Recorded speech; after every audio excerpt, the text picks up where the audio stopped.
Hey all, Tony Bing here. Hello and welcome to my Element of Surprise endgame build for Nightcrawler from Marvel Heroes Omega for PlayStation 4 and Xbox One. Now, in this build guide video, we will look at the skills and talents we use in this setup. We'll check out the optimal synergies.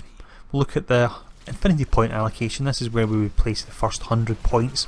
We'll then check out the general game priority, and at the end of the video we have some gameplay to show off how the build and the rotation works as well. Now, as always, if you want to jump to any section, check out the description, there will be timestamps there. Otherwise, we'll start off by looking at the skills. The build we're using here then is a mixture of both sword and teleport skills, and we have a few skills that have a 100% chance to critically hit as well, which makes it nice and powerful, the setup we're using. For the main filler there's two options. Currently I'm using Swashbuckler Slash because this doesn't consume any spirit and otherwise I would run into issues. If you get to a point where you can sustain your spirit and use a spender, then you would want to use X Slash instead because it does a nice amount of damage. For our cooldown skills, we start off with Flash and Grab. It's got a nice low 4-second cooldown, so you can use it on trash, and also it has a weaken stun and it pulls the enemy towards you. Now, when the enemy's in your face, you can then spam off your free charges of Righteous Frenzy, or alternatively, this can be a nice trash cleaner you can use as well because of the multiple charges on it. Now, the next few skills we look at, before using them, you actually want to use your dash move, which is Bamf, because this will make you actually stealth. Once you're stealthed, you can use Bamf Bomb and you gain a whopping 200% damage bonus to it. You can also use Run Through, and this will gain a 100% critical hit chance when you're stealthed, and that would be the same with Death Blow, also gets a 100% critical hit chance when you're stealthed as well. There, the bulk of your damage will come through Run Through, because when we look at the talents we can see we're using quite a few that will really buff the damage numbers on that up, way up, and it will hit for a ton if you can get it to brute.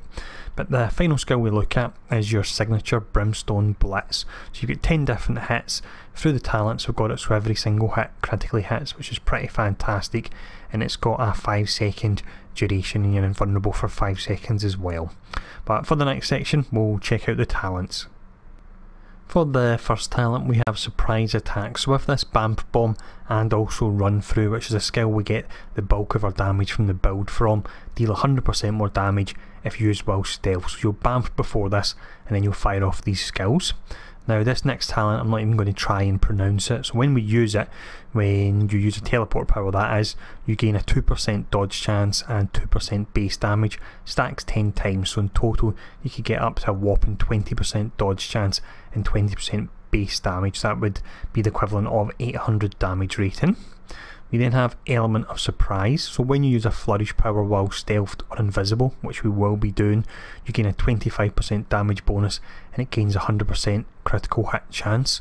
So we go back to here and we can see we've got 100% damage plus another 25% damage plus the 100% critical hit chance, and there's more to come later on as well.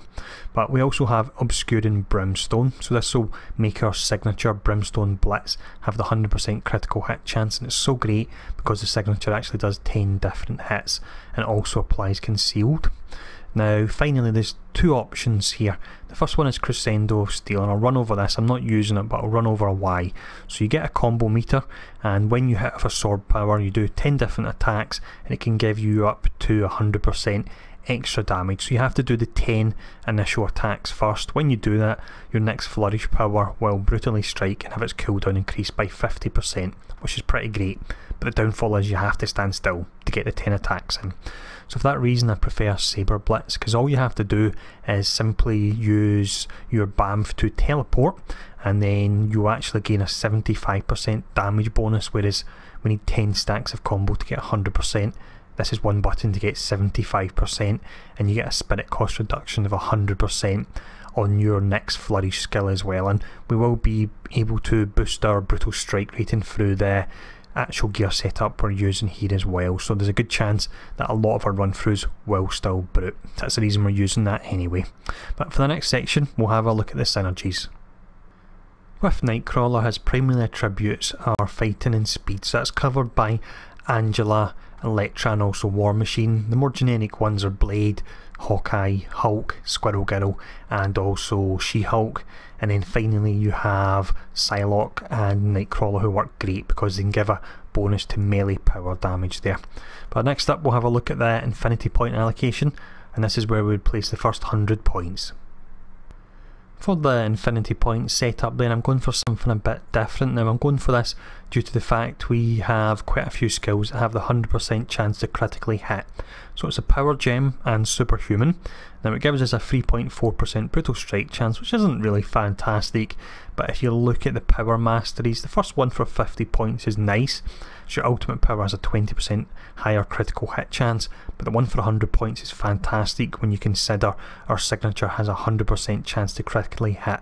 It's an extra 10% Brutal Strike chance in that, so if you can get your Brutal Strike chance up high enough, which you should be able to when we come to gearing, and then you've got that flat 10% on top of that, and then the 3.4% as well, you'll be seeing a ton of brutes when your signature fires off, which can be pretty awesome.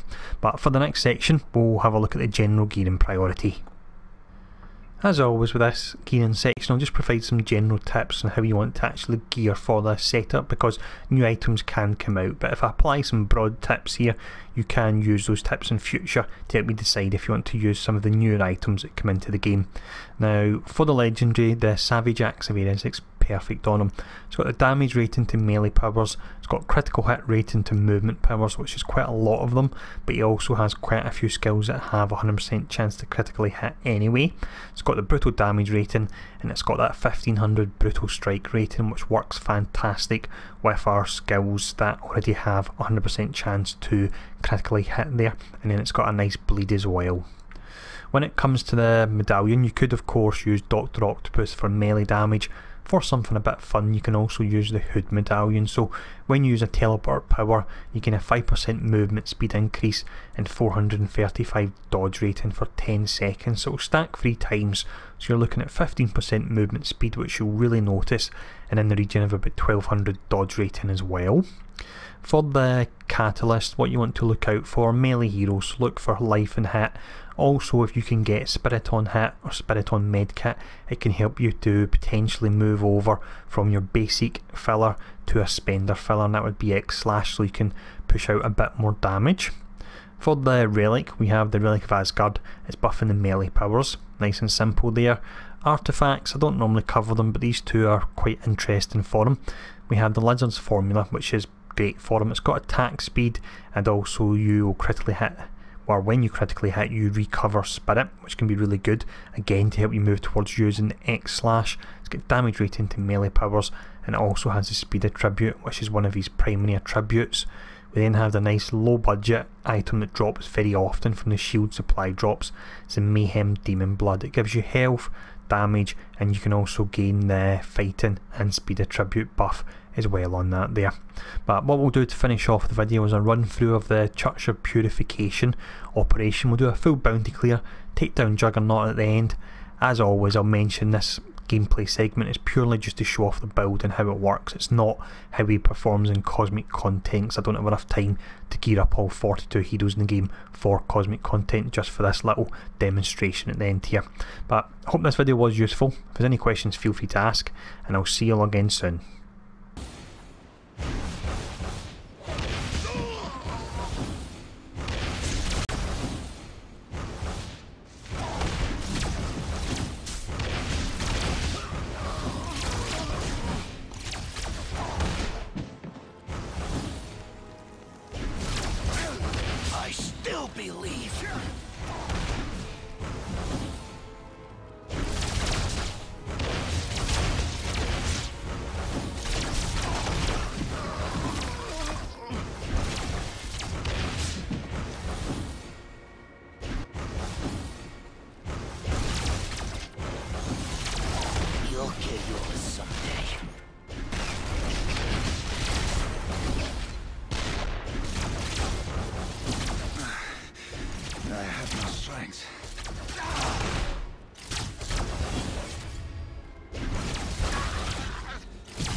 Where did I go wrong? You can't defeat humanity!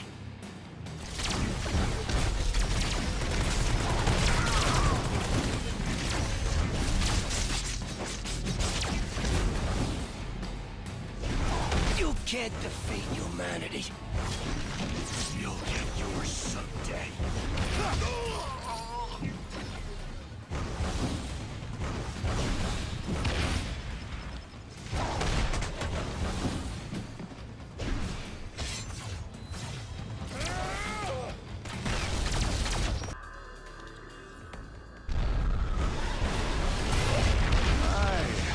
You're a big one.